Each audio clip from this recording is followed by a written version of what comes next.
Good evening. This is Brian from Joe on the Street. Today's topic I want to talk about is an older man, American man, being married to a younger, beautiful female Filipina. A lot of people seem to think there's some issues with an older man and a younger Filipino. My wife and I don't ever really see that much of a difference between our ages, probably because Filipino women tend to be a lot more mature. They're not the young little, oh my God, I want to go to party, I want to do this, I want to do that. In their 20s and in their late 20s, you can find an older Filipino girl in their 20s that's ready to settle down, that's ready to find a husband and enjoy life. And us men, I think we're looking for someone with a little bit more energetic, someone to give us that little oomph to keep us going and so forth. But I really has not been an issue. I can't think of any of the issues that we've had. We met in Canada, and we have our first daughter in Canada, and she's a little Canadian girl, Canadian and an American. So. But anyway, yeah, we didn't have any issues. We met in Canada, fell in love, and we moved down here to the U.S. and got married down here. And I can't really think of the major issues that we run across. I'm one of those that's always let my wife handle the financial affairs anyway, which is kind of what a Filipino household is like. A Filipino household, usually the woman handles the money, and the man makes the money, the woman handles the money. Life is good. Happy wife is a happy life. Absolutely in a Filipino family. But, so that's worked out well for us. And she's very good at paying the bills, very good at keeping things up and so forth. And, she's intelligent enough and educated enough that she's easy to talk to. If you meet a bar girl, some girl with minimum education, they don't know very many worldly type topics. You talk about the United States to them, and it's like they know absolutely nothing. The streets are paved with gold. The sidewalks are paved with gold.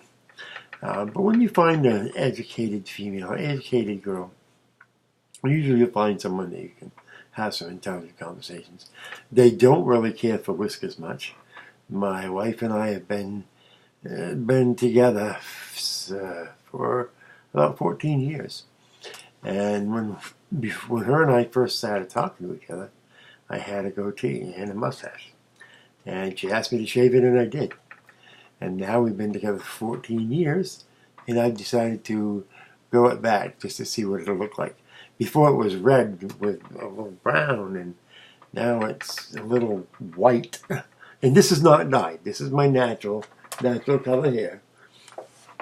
But this is white. So it's kind of funny. The mustache I decided not to do, and the sides and so forth. Just cleaning it up. I trimmed it up today, so that was not too bad.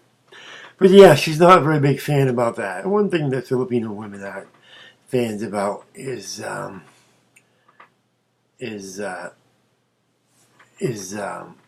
just check in what this is all about here.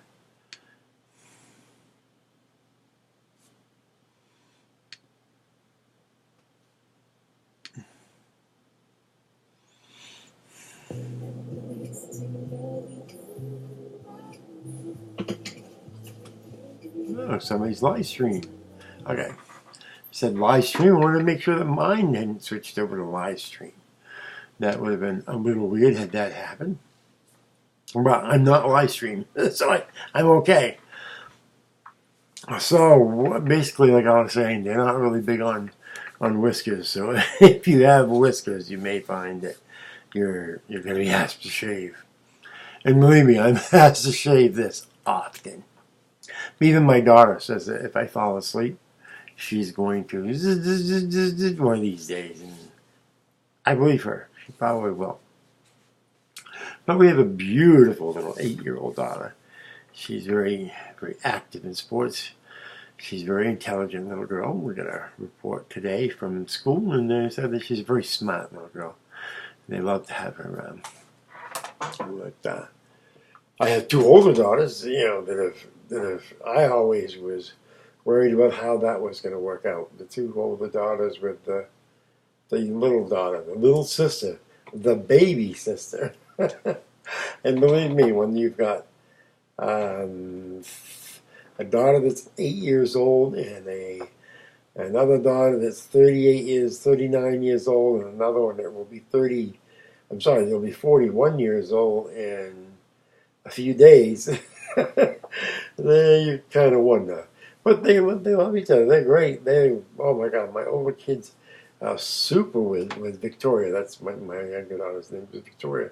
They're super with her. They love her. They love their little sister. So that doesn't always become a problem. So I suppose in some relationships it could, but in our relationship it hasn't been a problem at all. As a matter of fact, we have one daughter that lives in North Carolina, and she comes up, and she loves to spend time with her baby sister. Takes her baby sister places, and really has a great time with her. That's my daughter Anna, and she doesn't have any children herself, so she loves to see her little baby sister. She has a couple of stepchildren, so I have 2 step grandchildren, and well, they're my grandchildren. I don't call them step grandchildren. They're my grandchildren, and one's just got pregnant. Interesting. That'll be another.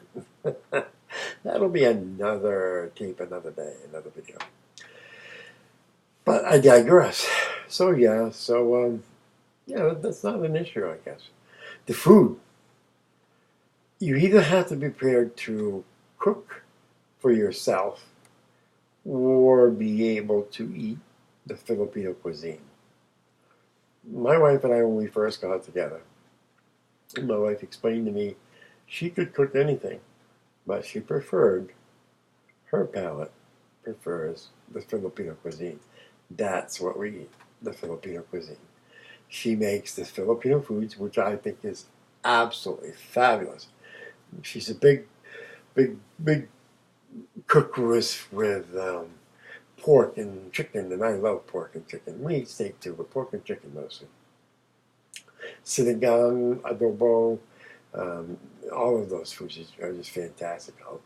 I put on 60 pounds since her and I got married, so yeah, I'm a big boy, 310 pounds. So I was not 310 when we got married, but I am now. So you've got to either decide, do you want to cook for yourself, or are you willing to bite your tongue and like my wife says, shut it and eat what I cook or go somewhere else. So we already had that decided. It was something that we discussed prior to getting married, so that hasn't been any issue at all. Politics-wise, my wife is not into politics. She hates Trump. Good thing, because I can't stand the man. But she's really not a big politics person. Her and I don't ever talk politics. She probably hears me complaining about it and screaming at the TV if Trump or another person I dislike is there. She probably hears me screaming on the TV, but we never discuss it ourselves. Or she may hear me screaming back on Facebook. I do have a couple of people that I like to debate the issues with on Facebook. But we take vacations. I go to the Philippines. I love the Philippines. If I could retire in the Philippines today, I would move there immediately. I love it there. The people are so fantastic, so friendly. You can walk down the street safely in Buwang, which is where we live. When we're there, I say we live because when we go there, we don't just go to vacation. We go like we're going back to live. Like and we go usually for a month to 2 months. So we're spending some time there. We normally hire someone to do our cooking and our cleaning because we're not going there to cook and clean and take care of the house and do all that stuff. So we hire someone to do all that for us. And we pay them well. We pay them above what the average pay is there. So usually it's not very hard for us to find someone to go there. But we love to go there, and I love traveling, and I love to drive. I guess it's probably because I drive like a Filipino, a madman. And so we have a car. One time we rented a car. That was an interesting experience. I probably wouldn't rent one again because if I put a scratch on it, I'd have to pay for it. But yeah, but renting a car is easy there. We didn't have any issues at all with renting a car. We rented it, and you have to pay for the gas and so forth. It was very reasonable. I don't remember exactly what it was, but it was very reasonable. But yeah, so as far as the food issues goes and the vacationing, you've got to be able to go there and enjoy yourself. To be able to go there and assimilate. When in Rome, do as the Romans do. So when I go there, I assimilate to the culture there. I eat the foods. I'll eat the balut. I'll eat the chichiro balaklak. I'll eat the blood meat. We roast the pork. The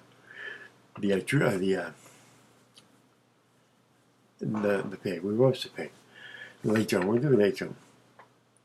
And I love all of that. So it's just never been an issue. We usually have a big party when we go. When people find out that we're coming, they plan on coming, and they know it's going to be a party. Yes, I will spend and have a good party. So we've always had no issues with that. But when you're going to go vacation there, you're going to spend a lot of money. It's going to cost you $1,000, probably between $900 to $1,100 per person for the flight. So if you're going to go there, plan on going and staying there long enough to enjoy yourself.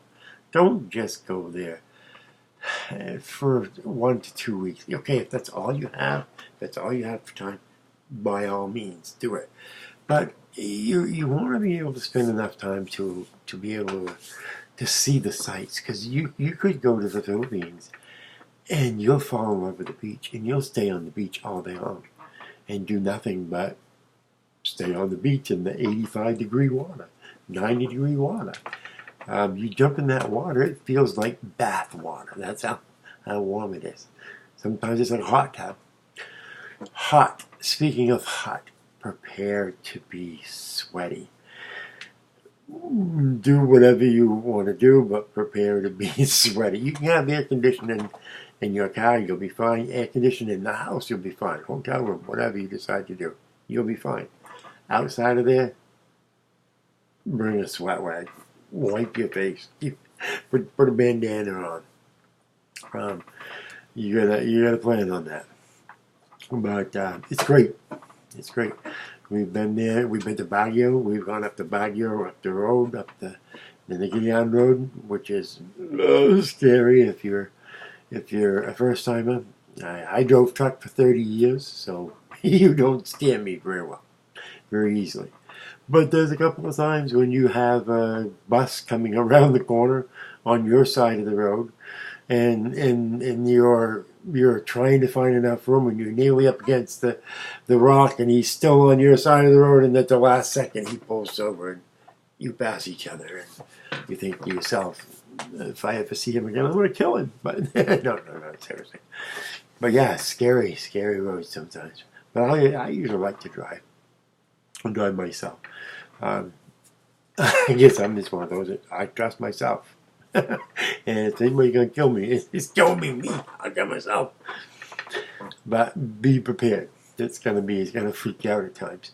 You can be going down the road doing 60 miles an hour and pull up behind a tricycle that's doing 25 miles an hour. Or you'll pull up behind a a car doing 25, 30 miles an hour, pulling something down the road. You don't know what you're doing.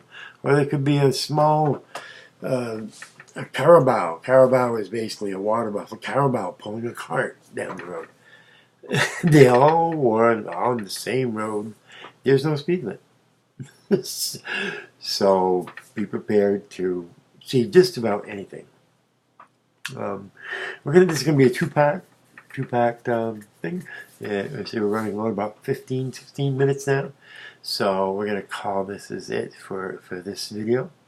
I hope you'll take the chance and take the time to subscribe. I need to build up my subscriber base. I would love to hear your comments, see your comments, read your comments. So by all means, please subscribe and leave a comment, and I will do my best to reply to all comments. See ya.